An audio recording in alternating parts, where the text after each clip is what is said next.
ख़वातीन के आलमी दिन के मौके पर जैसे जैसे हम हमेशा आपकी मुलाकात करवाते ही रहते हैं कुछ बहादुर और बाहिम्मत ख़वातीन से, तो आज भी एक बहादुर और बाहिम्मत खातून हमारे साथ मौजूद है जिन्होंने अपनी ज़िंदगी औरतों के हुकूक़ और उनकी फलाह व बहबूद के लिए वक्फ़ कर रखी है। खुर्शीद बानो इनका नाम है, केपी से इनका ताल्लुक़ है और ये एक इदारा चलाती हैं जिसका नाम है क्या? दहवलूर, हवा की बेटी। हवा की बेटी तो पश्तो का वर्ड है, लूर जो है वो बेटी को कहा जाता है और हवा। अच्छा, आगाज़ जो है वो इन्होंने बहुत पहले कर दिया था और ट्रांसजेंडर 30 साल हो गए। ट्रांसजेंडर कम्युनिटी के लिए वो काम करती हैं और एक महफूज माहौल उनकी कोशिश होती है कि ट्रांसजेंडर्स को, ख़वातीन को, बच्चियों को अवामी मकामात पर एक ज़बरदस्त किस्म का माहौल फराहम किया जाए जहाँ पर उनको वो अपने आप को महफूज समझे। एग्जैक्टली ज़ाहिर है, ये इसके लिए बड़ी उन्होंने मेहनत की, वो उनकी टीम ने बड़ा इस पर काम किया। और जब हम सेक्सुअल हैरेसमेंट लॉ की बात करते हैं, उस लॉ की मेकिंग में भी इनका बहुत किरदार है, उसकी इम्प्लीमेंटेशन में इनका बहुत अहम रोल है। तो आज खुर्शीद बानो साहिबा साथ मौजूद हैं। खुर्शीद साहिबा, बहुत शुक्रिया, आपने वक्त दिया। खुर्शीद साहिबा, 30 बरस की ज़ाहिर है ये एक स्ट्रगल है जो सिर्फ आपकी भी नहीं, मैं कहूँगा ज़ाहिर है आपके साथ और बहुत से लोग जुड़ते गए, फिर एक काफिला एक बन जाता है जो कि आप लेकर चलती हैं फिर इस NGO के तौर पर। और फिर कश्मीर हम वुमेन लीडर्स अवार्ड आपको मिला, माशाल्लाह, उसकी मुबारकबाद भी हो आपको बहुत बहुत। 5th women leaders award. थोड़ा सा मैं जानना चाहूँगा आपको, जब 30 साल पहले उसकी तरफ आप जाती हैं, सोचती हैं, तो वो डिसाइसिव मोमेंट याद आता है आपको जब आपने ये सोचा कि अच्छा ज़िंदगी वक्फ कर देनी है ख़वातीन के लिए, ट्रांसजेंडर्स के लिए, बच्चियों के लिए, उनकी तालीम के लिए, हरासमेंट से फ्री इस माशरे के लिए? अस्सलाम वालेकुम। पहले तो जितनी ख़वातीन देख रही हैं उनको उनका दिन मुबारक हो, बहुत बहुत मुबारक हो। और साथ में मैं हम TV अवार्ड की शुक्रगुजार हूँ कि जिन्होंने मुझे इस साल लीडरशिप अवार्ड से नवाजा। आपने जैसे अशर मुझसे पूछा कि 30 साल पहले आप किस तरह क्या फ़ील करती हैं या कैसे गुज़रे, तो ये बहुत एक मुश्किल ज़िंदगी के दिन थे और स्ट्रगल शुरू थी उस वक्त। 30-35 साल अगर आप पीछे जाएं तो खैबर पख्तूनख्वा के लिए का माहौल, हमारी जो इन्वायरमेंट है वो इतनी फ्री नहीं थी कि हम ख़वातीन किसी भी जगह पे खड़े होकर अपने राइट्स की बात कर सकें। वक्त के साथ साथ चीज़ें चेंज होती रहीं और वो ज़रूरी था, क्योंकि आपके सुबह प्रोग्राम में मैं सुन रही थी कि किचन औरत के काम के में कितनी रुकावट है। तो मेरा ख्याल है कि ख़वातीन को उनकी तस्वीर को, उनकी पैदाइश को किचन के काम और घर और बच्चों की पैदाइश और उनकी तरबियत के साथ बिल्कुल जोड़ दिया गया है। यानी उनको ये नहीं समझा गया कि अगर वो किसी भी मेहनत के, किसी भी तरक्की के काम में हिस्सा लेंगी तो वो कामयाब हो सकती हैं। तो यही हालात मेरे साथ भी थे कि मैं अगर पढ़ना चाह रही थी तो पढ़ाई के मामले में भी ये कहा जा रहा था कि बस मैट्रिक से आगे ख़वातीन का पढ़ना ज़रूरी नहीं होता। तो बहुत मुश्किल था कि मैं कैसे पढ़ती। शादी के बाद ऐसा हुआ कि कोशिश की, मैंने हिम्मत नहीं हारी। मैंने यही सोचा अगर मैंने हिम्मत हार दी तो मेरा ख्याल है मेरे ख्वाब जो हैं, मेरे ख्वाब के साथ और ख़वातीन के जो ख्वाब हैं वो भी ख़त्म हो जाएंगे। मुश्किल तरीन वक्त था। हर वक्त यही सोचना पड़ता था कि अगर मैं बाहर निकली तो बच्चों को कौन देखेगा, अगर बच्चों को कोई देखेगा तो लोग ये ना कहें। लोगों को, आपको पता है, हम ज़्यादा आधी से ज़्यादा ख़वातीन ज़िंदगी इसमें गुजार देती हैं कि लोग क्या कहेंगे। सही बात। तो ज़ाहिर है खुर्शीद बानो साहिबा, यहीं पर ये सवालात भी ख़वातीन से बहुत ज़्यादा किए जा रहे होते हैं। आप किसी भी तकरीब में होते हैं, कहीं पर ख़वातीन आपको नजर आती हैं, अगर वो मैरिड हैं तो आपका सवाल ये हो रहा होता है कि अच्छा मियाँ को बताकर आई हो। दूसरे सवाल ये हो रहा होता है कि आपके बच्चे कैसे हैं, वो कौन संभाल रहा है। अगर इसके कंपैरिजन में अगर देखा जाए तो मर्दों से सवालात नहीं होते कि घर कैसे मैनेज कर रहे हो, आप कैसे मैनेज करते हो, या आपके बच्चे किधर हैं। तो ऑब्वियसली ये एक चीज़ें हमने खातून के साथ जोड़ रखी हैं जो कि उसकी तरक्की की राह में एक तरह से रुकावट है। बिल्कुल सबीन, देखिए हमने जितना भी काम है बच्चों की पैदाइश से लेके उनकी तरबियत स्कूल औरतों पे डाल दी। जेंडर बेस्ड वायलेंस है ये। आप देखते हैं ये वायलेंस इसलिए है कि आपने कभी भी किसी मर्द से ये सवाल होते हुए देखा नहीं कि आप जब जॉब पे जाती हैं, आप जब काम पे जाती हैं तो आपके बच्चों को कौन देखता है।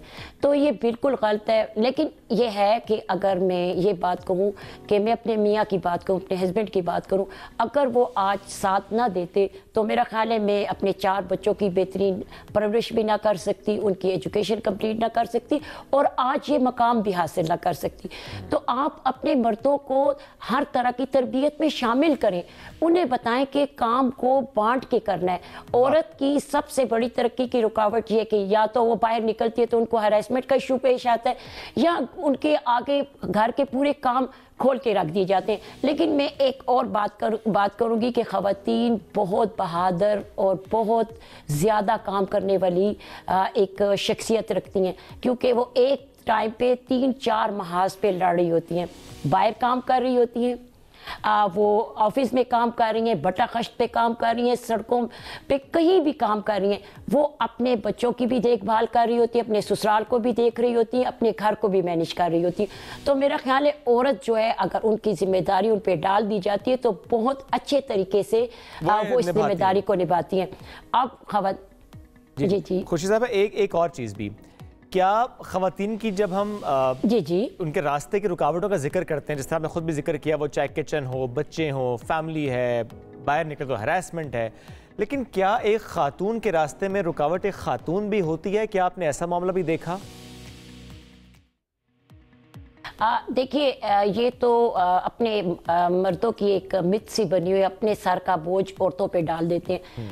हर घर में अगर मर्द एक तवाज़ुन रखता है लाइफ का, जैसे वो बेटा है या खामंद है या भाई है, तो कभी भी ये वाली बात नहीं आती कि औरत की दुश्मन है। ये हमेशा कहा जाता है, ये बिल्कुल गलत कॉन्सेप्ट है। नहीं, औरत कभी भी औरत की दुश्मन की बात नहीं कर रहा मैं।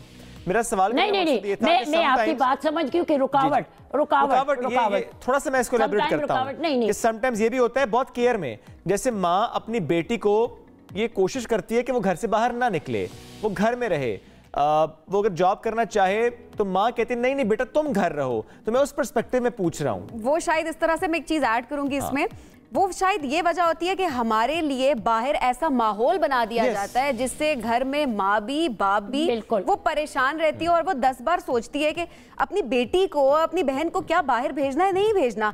तो यहाँ पर मैं इस चीज का जिक्र जरूर करना चाहूंगी कि अगेन डायरेक्टली अगर देखा जाए तो वो सोसाइटी, वो माहौल इसका जिम्मेदार होता है। एब्सोल्युटली। देखिए, मैं ये बात बिल्कुल कहूँगी, अब अगर हम ये बात करते हैं वुमेन एम्पावरमेंट की, तो वुमेन एम्पावरमेंट के लिए हमने उनके रास्ते भी तो हमवार करने हैं। एक बच्ची, जैसे मैं अपने खैबर पख्तूनख्वा की बात करूं, तो स्कूल इतनी दूर हैं कि अगर वो पिक एंड ड्रॉप की भी सहूलियात इतनी अच्छी नहीं है और कुछ लोग गुर्बत की लाइन से नीचे अपनी ज़िंदगी गुजार रहे हैं, तो वो पिक एंड ड्रॉप भी अपनी बच्चियों को प्रोवाइड नहीं कर सकते। फिर चाइल्ड सेक्शुअल अब्यूज़ के केसेस बहुत बढ़ रहे हैं, तो ये भी एक हरासमेंट जो है, सेक्शुअल अब्यूज़ जो है, वो भी रास्ते की एक रुकावट है औरत के लिए। अच्छा, फिर पहले, अभी तो ये मिथ काफ़ी दूर हो गई है, काफ़ी लोगों के माइंड सेट चेंज हो गए कि पहले हम कहते थे कि बच्चियां जो हैं इन्होंने पढ़ के क्या करना है, इनकी शादी कर देनी है, इन पे इन्वेस्ट करके कोई मतलब कोई खास खातर हमें फ़ायदा नहीं होने वाला, तो हम लड़कों को, बेटों को अच्छे स्कूलों में एजुकेशन दिलाएं और बच्चियों को तो कोई ख़ास ज़रूरत नहीं।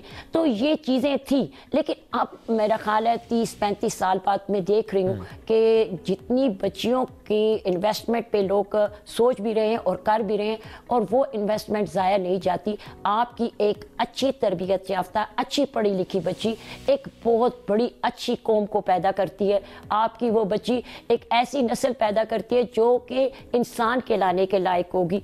तो मेरा ख्याल है आप कभी भी इस चीज़ को डिनाई नहीं कर सकते और आप भी कभी भी अलग नहीं कर सकते। मर्द और औरत दोनों ने मिल के इस सोसाइटी को बनाना है, अच्छे इंसान की परवरिश करनी है। दोनों का इसमें जब तक हिस्सा नहीं होगा, आप बच्चों की, आप ख़वातीन की परवरिश उस तरह नहीं कर सकते, क्योंकि ये तो हमारे नबी पाक सल्लल्लाहु अलैहि वसल्लम का इरशाद है, 2 बच्चियों की जिन्होंने अच्छे तरीके से परवरिश की वो उनके लिए जन्नत के दरवाजे खुल गए। तो मेरा ख्याल है बच्चियों की इन्वेस्टमेंट पे जितना इन्वेस्ट कर सकते हैं। एक बात और भी है, आप ख़वातीन को, अपनी बच्चियों को ट्रस्ट, एजुकेशन और उनको एक आप एतबार दें, तो मेरा ख्याल है बाहर निकल के वो हर तरह के ये बहुत इंपॉर्टेंट बात है कि आप अच्छे तरीके से कर सकते हैं, प्रोवाइड करें जिससे वो बच्चियां बच सकें और माँ बाप अपनी बच्चियों को घर से बाहर भेजते हुए उनको 10 मरतबा सोचना ना पड़े। ये एज ए सोसाइटी हम सब के ऊपर रिस्पॉन्सिबिलिटी आयद होती है, चाहे कोई मर्द है